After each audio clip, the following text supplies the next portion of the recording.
एक, साहसी होना।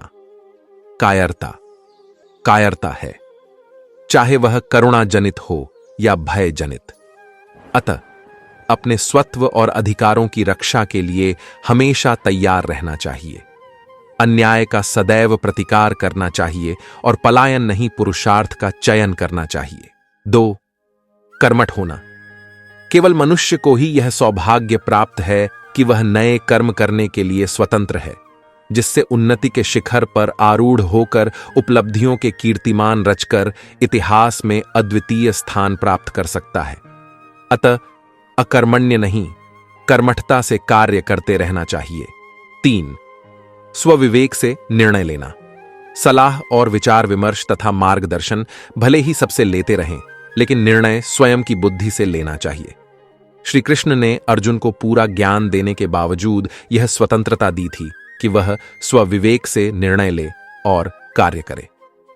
पराश्रित नहीं, स्वाश्रित होने का आह्वान कर व्यक्ति को स्वावलंबी एवं आत्मनिर्भर बनने का संदेश दिया है। 4, मधुर और हितकर वाणी। तप 3 प्रकार के बताए गए हैं, शरीर, वाणी और मन। तीनों का उपयोग लोकहित में करना चाहिए। वाणी मनुष्य की सबसे अच्छी मित्र है। इससे व्यक्ति सारे संसार को अपना मित्र बना सकता है या शत्रु बना सकता है। अतः बोली की महत्ता, शब्दों का प्रभाव और वाणी को नियंत्रित और मर्यादित रखें। 5, दुर्गुणों का त्याग करना। पाखंड, घमंड, अभिमान, क्रोध, कठोर वाणी और अज्ञान, इनसे मनुष्य को दूर रहना चाहिए। सद्गुणों को अपने जीवन में उतारना चाहिए, जिससे जीवन में परम शांति का अनुभव होता है। 6, ज्ञान पिपासु और जिज्ञासु होना। सच्चा ज्ञान आसानी से नहीं मिलता, क्योंकि केवल सूचनाओं को पढ़कर ज्ञानी नहीं बना जा सकता। इसके लिए विशेषज्ञों के पास तथा विधा पारंगतों के पास विनम्रता और श्रद्धापूर्वक हमें जाना चाहिए। तभी सही लक्ष्य एवं वास्तविक शिखर स्पष्ट दिखाई देने लगेगा। 7, व्यवहारिक ज्ञान में कुशल। मनुष्य को व्यवहार करते समय बहुत सावधान रहना चाहिए, क्योंकि जैसा व्यवहार करोगे वैसा ही तुम्हारे साथ भी होगा। 8, निर्भय होना। निर्भीक होकर कर्म करने से असफलता भी कीर्ति, यश और मान दिलाती है।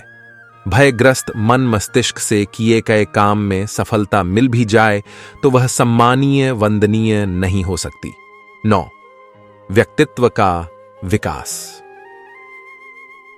आदर्श व्यक्तित्व वाला व्यक्ति विपरीत परिस्थितियों में विचलित नहीं होता। राग, भय, क्रोध जब समाप्त हो जाते हैं तो व्यक्ति स्थिर बुद्धि वाला हो जाता है तथा वह संकट और संतापों से प्रतिकूलता और अनुकूलता में संतुलन बनाए रखेगा। 10, स्वयं के प्रति उत्तरदायी। अपने उत्कर्ष एवं अपकर्ष के लिए मनुष्य स्वयं उत्तरदायी होता है।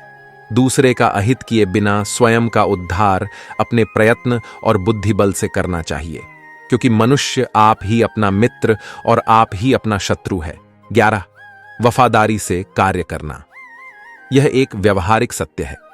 जो व्यक्ति अपने स्वामी की कृपा का चिंतन करते हुए पूरी ईमानदारी और निष्ठा से काम करता है, उसे स्वामी का पूर्ण संरक्षण मिलता है और स्वामी सदैव उसकी सुख सुविधा का ध्यान रखता है। 12, एकाग्रचित्त कार्य करना।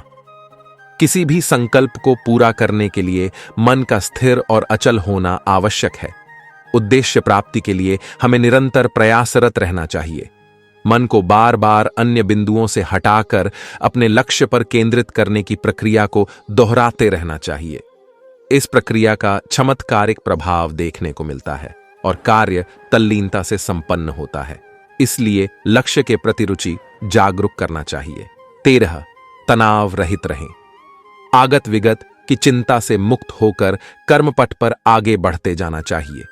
घटनाएं प्रकृति के घटनाक्रम की कड़ी हैं और वे समयानुसार घटती रहती हैं।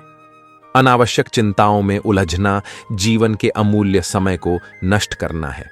इसलिए तनाव रहित होकर अपना कर्म करते जाना चाहिए। 14, प्रकृति और पर्यावरण की रक्षा। पृथ्वी, जल, वायु, आकाश, अग्नि, वनस्पति आदि जीवन के आधार स्तंभ हैं। इनके बिना जीवन संभव नहीं और हमारी संस्कृति में इन्हें देवता माना गया है। सृष्टि में साम्य बनाए रखने के लिए जीवन, जगत एवं प्रकृति में साम्य जरूरी है। इसलिए प्रकृति का सम्मान करो और पर्यावरण को प्रदूषण से मुक्त करो। 15 स्वकर्म को प्राथमिकता।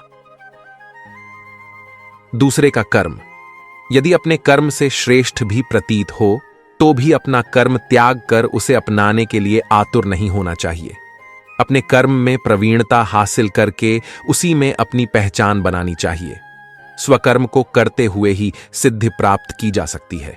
16 संचय वृत्ति का त्याग। जीवन में परोपकार और समाज कल्याण का व्रत भी लेना चाहिए, क्योंकि मनुष्य जो भी अर्जित करता है उसमें समाज का योगदान होता है।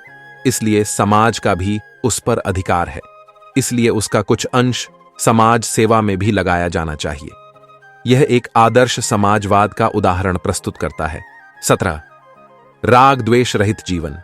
अद्वेष्टा सर्वभूताना। किसी भी प्राणी से राग द्वेष न रखें, निर्वैर। सर्वभूतेषु बैर भाव रहित होकर रहो, सर्वभूत हितेरता। सभी प्राणियों का कल्याण करो। ये तीनों सूत्र 3 महामंत्र हैं, जिनके आचरण करने से व्यक्ति और समाज शांत और सुखी रहेगा, क्योंकि बैर भाव, राग द्वेष सारे झगड़े फसाद की जड़ है। 18 कठोर प्रभावी नीति से प्रतिद्वंद्वता का सामना। 2 प्रकार के व्यक्ति होते हैं, सज्जन और दुर्जन।